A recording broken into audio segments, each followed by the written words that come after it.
Every year you have the NFL draft. Every year somebody goes number one overall in the NFL draft. Not every year is a player that goes number one overall truly a number one overall type of talent, and that occurs for a variety, a plethora of different reasons. But every so often, and it doesn't happen every year, I find and identify those players that to me are just truly special, that are a cut above the rest, that I will put almost everything on, that they are going to be can't miss NFL players, potentially future Hall of Famers. I'll go back to 1998. Even though I've said a lot about him in recent years, there was no doubt in my mind that Peyton Manning was someday going to be a first ballot Hall of Fame quarterback. And I knew it. And I think everybody else watching, you knew greatness when you saw it. And Peyton Manning was greatness. There's no question about it. But in that draft, too, I also saw this kid from Huntington, West Virginia. This kid that played at Marshall named Randy Moss. And I can always remember telling my dad throughout the whole build up that 97 college season into that 98 draft, the Bears are sitting there at pick 5. I'm getting a little 17-year-old chubber thinking about the thought of Randy Moss in the Bears uniform for the next decade plus. Of course, my dad had to crush my dreams by saying, after he finally got a chance to see him, he's like, you know what, you're absolutely right. He will be a Hall of Famer someday, and that's why the Bears won't take him, because they'll be too stupid and they'll take some lame ass, and they took Curtis Enis. But in that draft, I knew that Peyton Manning was special. I knew that Randy Moss was special. To a slightly lesser degree, I knew Charles Woodson was special.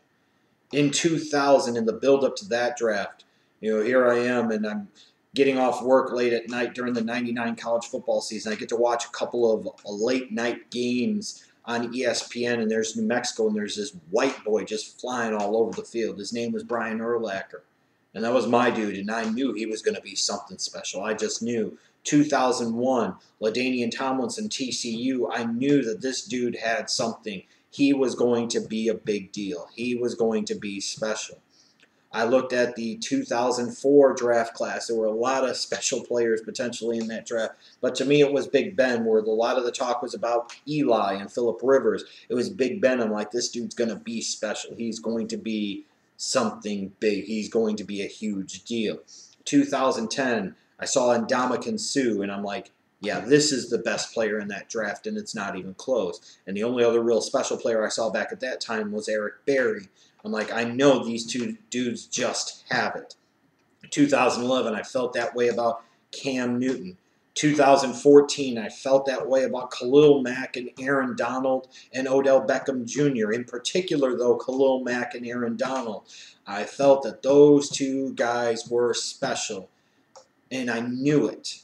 And sometimes you can quantify that, and sometimes you can't. Sometimes you can put it into the proper context of what their skills are as a player, and sometimes it's just a sense. Sometimes it's just a feeling. Sometimes you just see it, and you feel it, you know it, it's like a gut instinct, and it is sometimes hard to quantify. But when I look at this year's NFL draft, there are a couple of guys that potentially fit into that special category for me. And one of them is Myles Jack. Now we're talking about a linebacker, 6'1", 245 pounds, junior out of UCLA. Just the limited film that we've got just jumps off the screen at me. Just leaps out to me that this dude is going to be stud, mother-humping stud at the NFL level.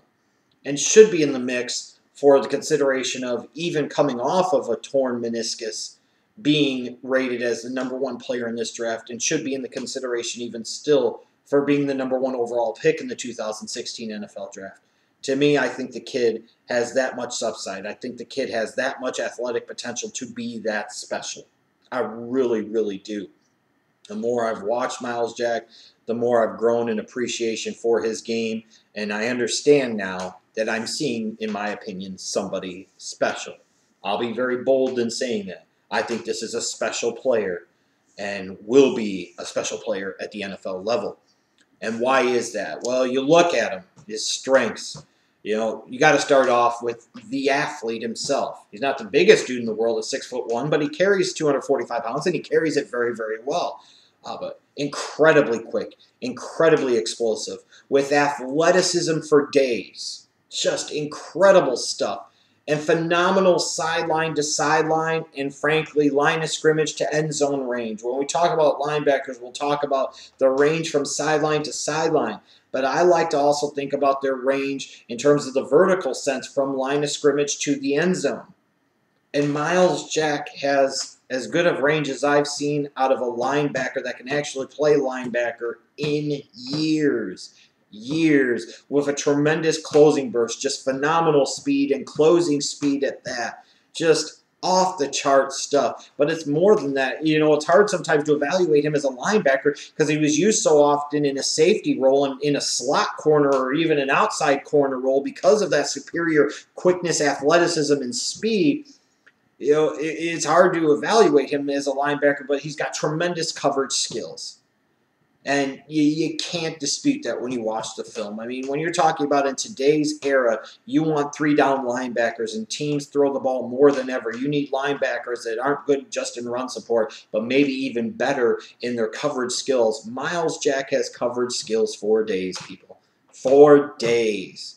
But it's more than just that. You know, we could talk about all the athletic things, but I think in a lot of ways that demeans or kind of pigeonholes the player into one type of category. But he's more than that.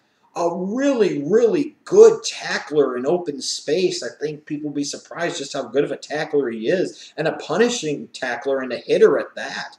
I mean, he made some incredible behind-the-scrimmage plays where a lot of other lesser athletes, lesser linebackers, wouldn't have been able to wrap up the running back or the wide receiver in the open field. He wrapped them up and threw them to the ground. He threw them back. Just impressive stuff for a guy that, again, is all of 6'1" and less than 250 pounds.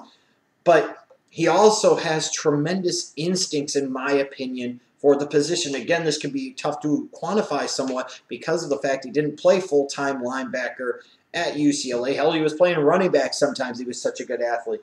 But I think his instincts for where he's at on the field, his instincts for where the ball is, the instincts for where he needs to be are absolutely tremendous in run support and in coverage as well. He has really, really good instincts. When it comes to linebackers, when I'm watching them, the athleticism, that's the stuff that you look at and you love because it's the sexy stuff.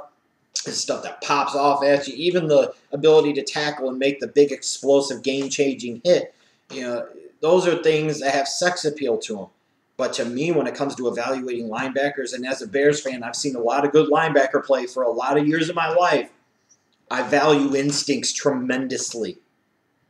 And this guy has tremendous instincts along with a nonstop motor. This guy hustles. This guy plays hard consistently from snap to whistle. This is a guy that when the ball's away from him, he still tries to go and make the play. And based off of the number of bigger name prospects that I've seen in this draft class so far that lack that type of hustle, it's refreshing to see a guy with this type of athletic ability want to play that hard, that consistently. Having such a good feel for the game and such a good nose for the football. Just tremendous stuff. Tremendous stuff. It's so much so that I don't even really want to talk about weaknesses. I mean, I will because they're there. And what that means is there's still room for growth.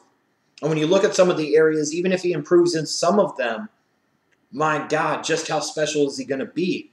I think he already is a special talent now. And if he gets any better, this guy could absolutely be the limit. In terms of his questions, though, you got to look at the fact that I don't think he's a great shedder of blocks. In part that can come because he just wasn't asked to attack the line of scrimmage a lot as a pure middle linebacker or outside linebacker.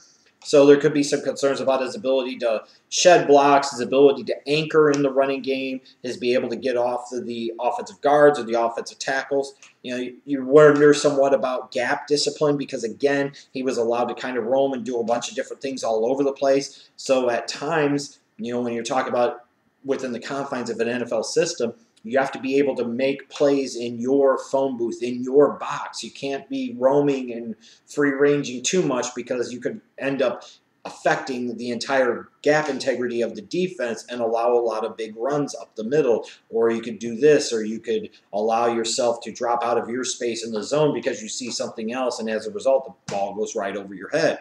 So I have some concern about his gap discipline. In part, that just comes from, I think, an overall lack of experience of playing at the linebacker position. When you talk about a special linebacker, he's not an incredible blitzer. He's not somebody, I think, that is going to be a huge pass rushing force at the NFL level, which may give some teams some pause in terms of wanting to invest a top 5 pick in a guy, especially, again, coming off of a torn meniscus, is that they're looking at a guy like him, projecting him as a middle linebacker and thinking,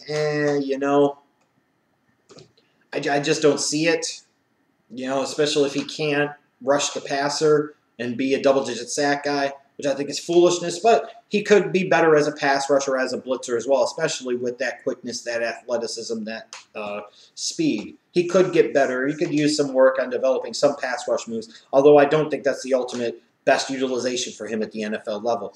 I think there's going to be some questions about what truly is his best NFL position. There are times that even playing at 245 pounds, I think the guy might be best suited to play safety in the NFL. But he's not. He's a linebacker, but some teams are going to wonder, does he really fit as a 3-4 outside linebacker? I don't think he's a natural fit there because I don't think he has a special enough pass rush repertoire or enough of a developed pass rush skill. And I think by the time you develop that in him, you've wasted some key early years of his development in his career where he could have been mastering other skills. Some teams might look at him as a 4-3 weak side linebacker. And I can see the fit there. Might compare him to somebody like a Lance Briggs, even though he's much more explosive than Briggs ever was. And believe me, I watched Briggs for a freaking decade. I know. To me, he's a 4-3 middle linebacker. Could be a 3-4 middle linebacker. Either way, if you run a 3-4 or a 4-3, this guy plays in the middle of your goddamn defense at the linebacker position, period. Some teams will ultimately question his durability. The medicals are going to be very important. There were some misconceptions about the fact that people thought he tore his ACL. He did not tear his ACL. He tore his meniscus. So that took him out of action early in his 2015 season, which if he would have been able to play throughout the course of the entire season, probably would have only ramped up the hype machine, and we'd be talking about him a lot more, potentially going number 1 overall in this draft. But that's going to be important, when you have a concern about a guy that's this young, this athletic. He's already got one kind of somewhat serious knee injury. Could he have a propensity for it? Could he have more of these come? That'll give teams a little bit of a pause, and let's not make a mistake. You basically would be exploring taking a guy incredibly high in this draft, even though the draft itself isn't that great. There are some marquee talents in this draft to be had, I still believe. You're talking about taking a guy in the top 5 potentially that only played a couple of college games his last year at UCLA. That takes some guts and that takes some courage, but man, oh man, I tell you. Now, in terms of an NFL comparison, a modern NFL comparison, you look at Bobby Wagner, and I see a lot of comparisons there. Very athletic dude that's very, very effective in coverage, a really good tackler, good instincts for the position, plays with a great motor, has range for days, closing speed, can be a physical presence as a run stuffer, as a tackler as well. But I'm going to go to another special player that I think Myles Jack can be, and that's Brian Urlacher. Now, granted, he's not quite as big as Urlacher. Urlacher, coming out of New Mexico, was 6'3", 250, 255 pounds. So he's a little bit taller, a little bit longer, a little bit bulkier, but there's a lot of comparisons here. Quickness, speed, athleticism off of the charts with sideline to sideline and line of scrimmage to end zone range. Both of them had coming out of college in great abundance. Coverage skills that were really damn good, actually superior, both in zone and in man-to-man. Guys that had underestimated instincts and feel for playing on the defensive side of the ball. But you look at Brian Urlacher back in New Mexico, there were a lot of questions coming into the NFL. What was his best position going to be? Where was he going to stick? Because he had played all over the place. They played him at safety. They had played him at defensive end. They had played him an outside linebacker, inside linebacker, primarily safety. And you're looking at this big white boy, it's 250 pounds. You're like, is he really going to play safety at the NFL? Well, actually, Urlacher probably could have and still been a Hall of Famer, which he's going to be someday. There were questions about where he was going to play, but you knew he was such a tremendous athlete, perhaps a once-in-a-decade type of athlete for whatever position he was going to play at. You'd figure it out and you make it work. And Myles Jack, to me, has that same type of feel to him. Guys with noses for the football and always seem to be searching for it, always seem to be in the mix, can make plays all over the place in many different aspects. Not the best blitzers in the world, but that's not the best utilization of their talents or skills anyways. When I see Myles Jack, I see Brian Urlacher. In modern comparison, Bobby Wagner, yes. But when I'm thinking of comparing Myles Jack to somebody that's special, I get a similar feeling watching Myles Jack that I did back in '99 in that last season in New Mexico watching Brian Urlacher. So that gives you some thought process in terms of what I think about Myles Jack and his NFL potential. I think this kid is a truly special talent. So special that I don't even know that his knee injury matters all that much in terms of his draft stock. I really don't. Because you just can't coach a lot of the things that he has. They're natural, they're God-given. These are things that he's worked on and developed and cultivated. Just a tremendous football player. To me, it's very simple. Whether you're playing a 3-4 or 4-3, ideally a 4-3, this is a 3-down middle linebacker that's going to dominate and be a stud for a decade at the NFL level. I've even heard some comparisons to Patrick Willis. Again, Patrick Willis was a special player, and I could kind of see that when he was coming out of Ole Miss. Dude was sitting there dominating, playing the majority of his last college season with a club on his fucking hand. Special athletes, phenomenal cover skills. That can line up all over the place. You can do all types of things with him. And if anything, when we talk sometimes about teams and systems at the college level and how those players translate to the NFL, you'll have concerns about USC wide receivers, maybe Clemson pass rushers. UCLA running backs pretty recently have done really well. Anthony Barr, Eric Hendricks. Now granted, they both ended up in Mike Zimmer's defense in Minnesota, and he knows what the fuck he's doing on the defensive side of the ball. But Myles Jack is more athletically gifted than those two combined and has a higher upside than those two guys combined. And I liked Eric Hendricks a lot coming out of UCLA. Anthony Barr was kind of so-so on, I'll admit. But Myles Jack, to me, is a superior talent in this draft. He is clearly a top 5 talent. And depending when all is said and done, I can assure you he will be either number 1, number 2, no lower than number 3 on my overall big board. You can put that in fucking ink. You could stick that in your pipe and fucking smoke it. He must go in the top 5 of this draft. If he does not, then that tells you just how not good at their jobs many GMs and scouting departments are in the National Football League, period. I think ultimately he will go in the top 5. The absolute lowest he goes is Jacksonville at 5.